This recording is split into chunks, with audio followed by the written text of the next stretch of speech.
Hey, welcome to another edition of Kyle Meredith with. It's the interview series presented by WFPK at WFPK.org, Consequence, and the Consequence Podcast Network. Thank you so much for making your way here. Check out the series. You know what to do. If you like what you see, hit that subscribe button. I put out 3 new interviews every single week, so it's a great way to keep up with all of your favorite artists. And I am so excited to have Debbie Gibson today. Hello.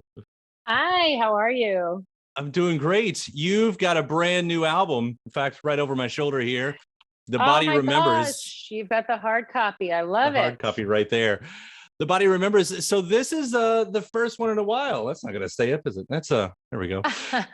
No, this is the first album in a while. This is I guess technically the first album in a decade and the first album of original material in 20 years. There have been songs along the way, but did you know it was gonna sort of be like this? No, I mean, it's funny. I got into like a couple of different zones in my career and different chapters. And one was the theater tunnel. And it was like, I started in theater when I was like 5 years old. So once I did Les Mis on Broadway and theater producers saw what I could do, I started having all these opportunities. And I ended up doing 17 musicals in 17 years. Between Broadway, West End, national tours, regional theater. And, the last decade of my life was really a health and wellness tunnel. Unfortunately, I was backed into a corner by my body and by my health, dealing with Lyme disease and other fun things like that. And, I was really only able to keep things going, but not really evolving and moving forward. But internally, I was evolving and moving forward because I was going through something. I was going through a lot of deep digging to get myself out of that hole I was in. And so when I came out of the hole and started seeing the light, look, music was a big part of what got me out of that hole. And it just felt like the right chapter. I always say, let the music lead the way. I'm not a strategist. I'm not Madonna, who is like brilliant at saying, I'm going to have a hit every 2 years or every decade I'm going to do. I just have to let the creativity lead the way. And the music was speaking to me at this point. Yeah. It's almost surprising, given what the last decade sounds like it was for you, that the music on this album is so joyous. I mean, I guess that could have gone the other way. Could it? It could have. I'm somebody who likes to flip the script. So, during the pandemic, if I was curled up in a ball in the corner of my house, like a lot of us were, going, oh my God, what's this world coming to? I would go out on my driveway and do the trash videos that I do on social media and sing Mr. Rogers, because that's what gets me out of it. Now, do I write songs about being in the ball on the floor as well? I do. But I tend to, at least for this album, I really liked the idea of layering those kind of intense lyrics and those moments I was going through. Sorry, I didn't turn my phone off over here. But yes, putting it musically to a more upbeat and intensely produced backdrop. And I love that because people can be on the dance floor hey, and they're getting a subliminal, depthful message they don't even know they're getting, or they know they're getting it.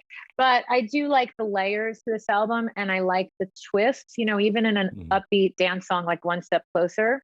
Verse 1 in both the song and the video kind of has me in the breakup, in the wallowing, in that moment. And then it's bam, you feel the flip happen, and it's okay, what am I going to do with this moment? How am I going to empower myself? And that's how I live my life always.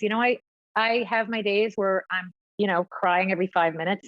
But I don't stay there for long. I allow it. And then I go, okay, Deb, come on, time to move on. And I feel like that's what this music hopefully will do for people. Yeah.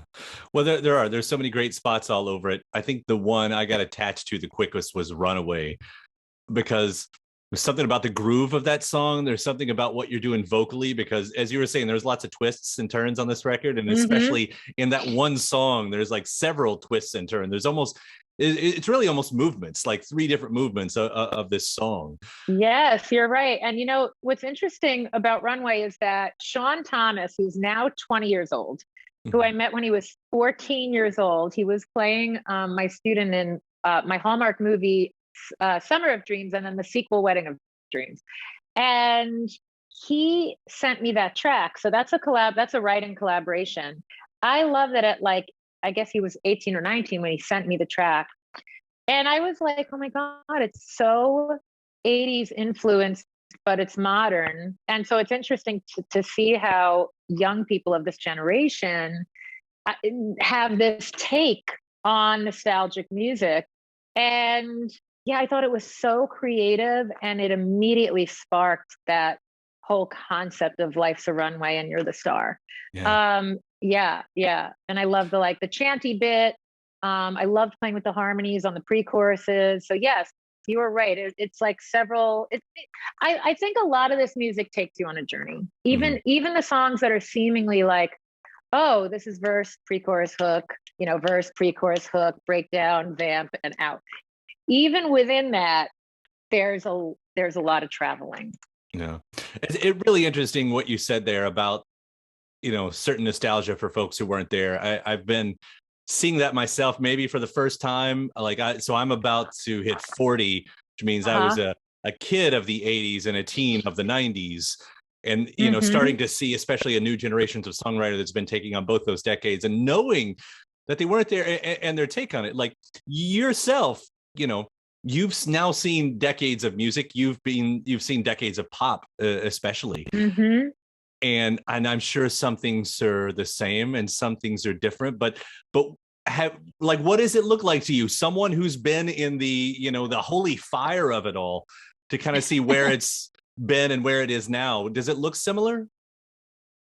It's interesting. I mean, I feel like in a weird way, it looks more similar now than it did to when I started than it did for a long time. Like, I feel like in a weird way, people right now are once again craving albums. Like, I was told by so many execs, oh, you want to do an album? Listen, it's a singles world, just release single after single.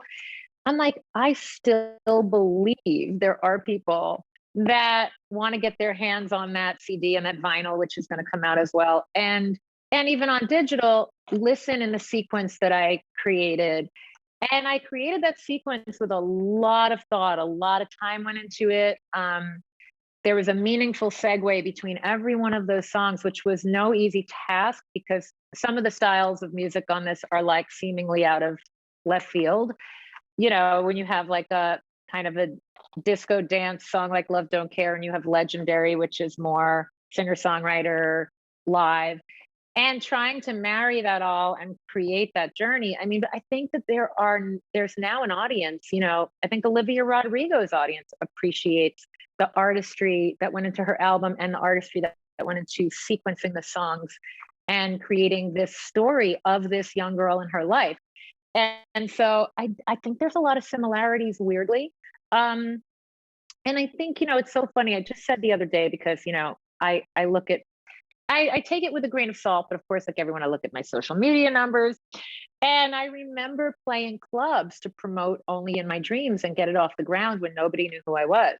And I was winning my followers over, my audience over 200 drunk club goers at a time. And now it's like, hey, we went up 1,000, we went up 1,000. So there's like, weirdly, this very pure connection from artist to audience these days, I think, because of social media. I mean, we can do it thousands at a time and not 200 at a time, or, millions at a time. Right. But that relationship with the audience, that I feel reminds me of the beginning of my career.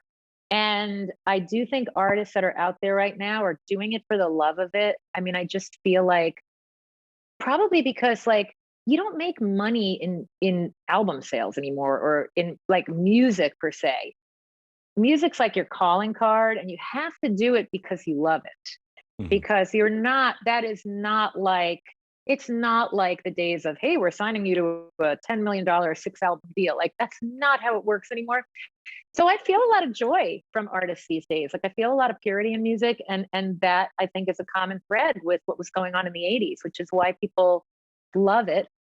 And which is why, like, Joey McEntire and I are performing in Vegas these days. And people come for, I think, that connection from then to now, because Mhm. both of us pay homage to where we started, but we very much live in a modern world and we've evolved, and we're not stuck in some, resting on our laurels nostalgic time period. So I do think that that's a lot of people, a lot of music fans are the same way. They have a Yeah. perspective. It's like a healthy perspective on what was, but people are eager to keep evolving and moving forward and staying current Yeah. and vital. I guess the most obvious bridge on this record that you brought up right there is that you and Joey do a new version of Lost in Your Eyes. Once again.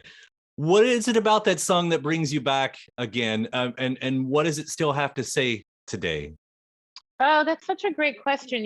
First of all, I loved going from, but you took me right back from The Body Remembers into literally taking you back. I was listening to literally just like a day or two ago, I was listening to the lyrics to that song in a new way. I was like, let me just take in what it is about that song that still makes people use it as their wedding song. I mean, it's just very simple. It's pure. It's poetic without being so specific to a time and a place that you like. Everyone can fill in their own experience, into, they can infuse their own experience into it. I think it's and this is not me going, hey, but I think it's a timeless melody. It doesn't, I don't think it speaks to one time or place. And I think the proof is that when Joey sings it, it's like it breathes all new life into it. It's having this new moment, which is so thrilling for me. It's kind of like, I don't have human children, I have dogs, but I really have, my songs are like my babies. And it's like my baby is going off, into adulthood now and having this other life. And I'm like witnessing it. Yeah. But listen, people love romance, people love melodies. And it's simple. It's simple. I think simple never goes out of style. And No, it's pure, I true. wrote it from a pure place. And yeah. Yeah. And and you said to breathe something new into it, especially with Joey. I mean, the relationship you've had with New Kids through the years. I think you've done a song with Jordan. Of course, you've done a song with the whole group at some point. Yep.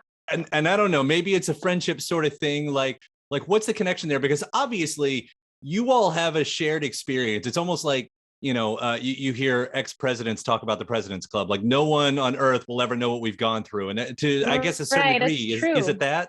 It's true. It is such an amazing camaraderie. That's my word. It's a camaraderie. And, we've also both gone off and done theater, and like, in a way, we've both wanted to legitimize ourselves and our art. And we've like done that by stepping out on a limb, throughout our entire careers. And yeah, I mean, like, he was texting yesterday about maybe putting a change into his set in the upcoming show, the next round.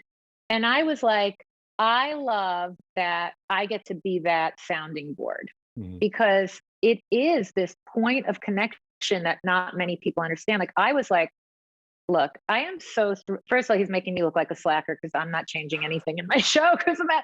But his point was like, perfect. Well, it works for me. It actually does work for me. So I'm like, if it ain't broke. And also I do an impromptu piano like request section. So my show changes night to night anyway. And I'm doing new material off of my new album. So that's going to make me feel so vital and vibrant and everything, so he's I love that he's always looking for ways to up his game, always looking for ways to satisfy his creative fire. He's never gotten complacent. And I wrote back to him, I go, I am so happy you're not complacent. Like, that's so rock and roll to me. I was like, I am like the best and worst person to be having this conversation with, because I am going to instigate and be like, bring the band back early, rehearse, do new stuff. Like, this is our life. This is our joy. Like everything should be fun and creative and challenging and wanting to ignite the audience in the best possible way. And so we understand each other on that level. And I have a lot of respect for him as an artist, him as a family man. He's managed to like balance everything in his life so beautifully, which, as you know, coming from teen stardom is a trick. Because psychologically, you start your adult life very early. And for me, I've lived my life very out of order. So to watch Joey, who's just so incredibly like normal, and then he's brilliant on stage, it's just like a shining example of what can be, as opposed to all the horror stories you hear. Yeah. But yeah, we have had a lot of parallels in our lives and careers. So to have someone to share that with at this point is such a gift, because I never anticipated being part of this duo. I do this because I see our names in my head on the Venetian marquee and I live in Vegas. So it's thrilling to me. It's thrilling. It's interesting, all the things that you're talking about and all the things that we're discussing here. There is a line on the record, and I'm probably taken out of context, but just within this context from Tell Me Love, where you say, because we're still living in the shades of the past. It doesn't say you're living in the past, by the way. I should point that out, but living in the shades of the past. It's that sort of feels like it becomes a more important line than I think it would have hit me the first time. That's so interesting. I mean, and also I do a wink wink to my song Shades of the Past, which is on my Electric Youth album. And I love doing that. You know, I do that with Only in My Dreams. I reference it in Me Not Loving You. But yeah, again, it's like we're still, yes, we can still be haunted by our past. And that could be world and politics, and it could be personal. It could be teen stardom. It could be your past relationship. Yes, it could mean whatever you want it to mean. But I love that you bring that up. I love that you're listening to the intricacies of it's funny you brought up that song. So my ex-boyfriend was like, well, still is very much a wordsmith. He's a doctor, but he's like very in tune with words and their meaning. And so in that song, originally the line was, Lord knows there's lies around every turn. There's lies around every turn. And I made the, I guess, happy mistake ultimately of playing him this song when the album was supposedly done like 15 times, and then I kept changing things. But he was like, Lord knows what lies around every turn. And I was like, I hate you right now because I have to go back in and redo that one line and make it vocally match and sound like the same day. But it was better because it's not so in your face and it's not so like accusatory. It's more, again, left to interpretation. It's richer. So I've just really embraced on this album, and at this point in my life, just looking at lyrics in a whole way and trying to say things in the best, most meaningful way possible. Because we've heard every theme before pretty much, but it's how to say it in a new, fresh way. Yeah. Words matter. Words absolutely matter. They do. By the way, in Me Not Loving You, I said Runway is my favorite. It's really close though with that one right there. Just what a beautiful song. Thank you. I that was one I was considering swapping out and putting in the upcoming shows, and I'm like, I don't know. I might just wait. Because I mean, look, the plan is to do a tour and really do all this new material, and I want to make sure whenever I do that song, it just like blows people away, and it's so cinematic and it's so vocally demanding. And I remember the day that I recorded that, I had that hook floating around in my head, me not loving you, and that, the idea of if only that was true, and we're all past and we hear a song radio, or we pass a place that we used to go with someone, and we're going, I will not think of this person, but that song, I got home, I was like at a bodywork session, a massage session, and I thought I was going to walk in my house and take a nap, and instead I walked in my studio, which is right through this wall over here, and I sat at the keyboard, and literally it was just like when I wrote Lost in Your Eyes, where I say when Lost in Your Eyes wrote itself, because I sat at the keyboard and I went, what do I do? And I was like, oh my God, what's this? Da-na-na-na-na-na-na. And I just kept going with it. And a lot of what you hear on the record is that original keyboard part and original vocal. And and it was being written in real time without ever even being written down, which for me is rare, because I usually write into a notebook. And I was just like, you know, and my voice was kind of gritty because I was in a very kind of broken down state. I was in a self-care mode that day. And every time I went back to try to like top the vocal or perfect it or even get some of the distortion out, because there's some distortion on there, because I wasn't really fussing with levels and technology. I was just like, let me get it down. I couldn't recreate what I did that day. It had a grit to it. And because I wasn't expecting anything, it just poured out. So I'm really glad you love that. Yeah. I mean, all my favorite songs have imperfections. You know, none of them are too perfect. I never want them too perfect. Just like life, right? Well, that's the thing too. Look with at the this metaphor. record, you know, I have kind of like at times a quirky, fluttery vibrato that I've been told, like, fix your vibrato, fix your nose, fix your this, fix your that. And I've just learned, like, it's just so much more interesting to me to not be perfect. It's like, I think every vocalist could find that day where they sound perfect. Maybe not every day, but you can find that place. But when something comes out and it crackles and there's vulnerability and there's grit and I'm striving for that note. I mean, like Alicia Keys does that so beautifully.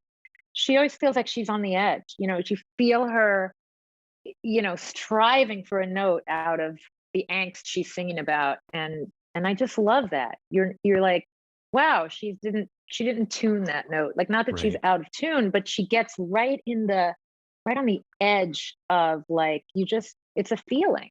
And so within all, because there's slickness to this album, but within the slickness, there's a lot of intentional imperfection.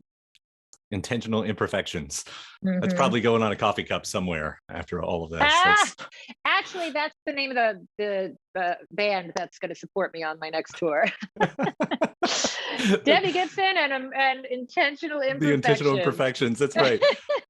Well, so it's that one's not in the and Me Not Loving You is not in the set list right now. But since you're taking requests on the Vegas shows, I won't be there, but I'm just putting in my request now in case, you know, there's a verse thrown in. I'll catch it online. Awesome. I did actually do just the hook of it at the piano in one of the shows. Yeah, that's awesome. Yeah, somebody yelled it out. Yeah. So as you're saying, you've done one round of them, and you've got the next round on the way in Vegas. Yep. And does it feel different? Like, I've been asking a lot of artists this, of course, you know, because, you know, for so many, you know, it was just touring nonstop. Then obviously it's gone for a whole year, and now it's starting to get back out there. Have you noticed a difference yourself?